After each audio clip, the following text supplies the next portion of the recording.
cadre de la célébration de la messe d'action de grâce de la fête patronale, le curé de la paroisse de Katagan a profité de l'occasion pour lancer les préparatifs du centenaire de Saint-Antoine de Padoue de Waïsogbe qui aura lieu dans 2 ans. C'était ce dimanche 12 juin 2022 à la station secondaire de cette localité. Ce jour est un jour d'action de grâce. Et demain, c'est le souvenir du saint patron de la communauté, Saint-Antoine de Padoue. Et le curé de la paroisse Saint-Michel de Katagan, dont dépend la station, a prévu lancer aujourd'hui les préparatifs en vue du centenaire de l'évangélisation de cette communauté.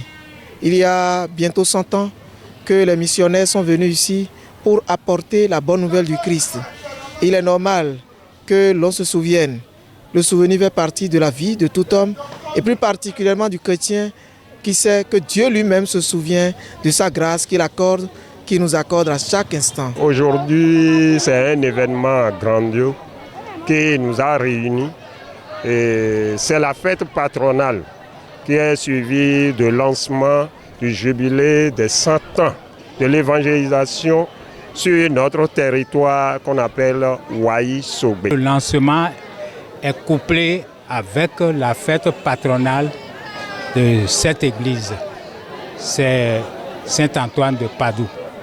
Donc mes impressions sont bonnes. Les pères célébrants ont profité pour évangéliser davantage la communauté paroissiale parce que c'est toute la paroisse de Katagan qui est ici. C'est la joie qui m'anime. Là où je suis, je remercie le Seigneur et que ce soit en mon temps que ce grand événement se passe. Les mots me manquent pour remercier le Seigneur. C'est d'abord un grand sentiment de joie parce que ça a été bien organisé, il faut l'avouer. Et ce n'est que le lancement, mais tout est bien organisé pour que déjà on lise à travers les lignes ce que devra être la grande organisation du centenaire. Et nous sommes tous interpellés à nous mobiliser pour que ce soit une réussite, ce centenaire-là, et que Dieu Tout-Puissant trouve sa gloire à travers tout ce que nous ferons durant les 2 années de préparation pour que le sommet soit vraiment un sommet de joie, un sommet d'action de grâce pour les merveilles de Dieu, pour la parole de Dieu qui ne cesse de s'étendre dans la zone, dans la région, dans Waïsogbe tout entier.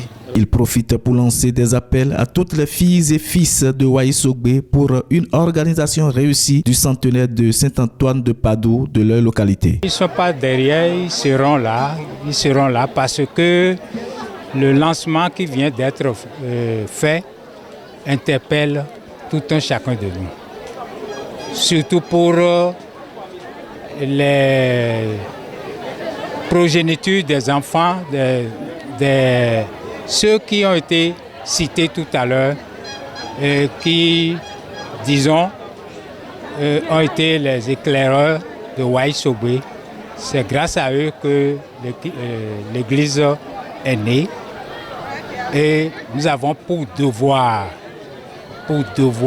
moral de marquer de notre présence, de pouvoir continuer l'œuvre salutaire que ces géniteurs ont eu à poser. J'invite toute la communauté et les ressortissants, tous ceux qui sont à Cotonou, partout là, qui sont des ressortissants, qui ne sont même pas de Waïsogbe, je les invite à nous accompagner dans les travaux. Nous avons cité certaines choses qu'on doit réaliser avant le centenaire. Donc il faudrait qu'ils nous accompagnent et même voir comment les choses sont en train d'être évoluées. Donc ils n'ont qu'à nous accompagner et là on saura comment ça ira. C'était dans une ambiance très conviviale que cette messe d'action de grâce de la fête patronale ait lieu. Un pari gagné donc pour le comité d'organisation et cap émis sur 2023 pour une nouvelle édition. Bon vent au comité en charge de l'organisation du centenaire de la station Saint-Antoine de Padoue de Waïsogbe.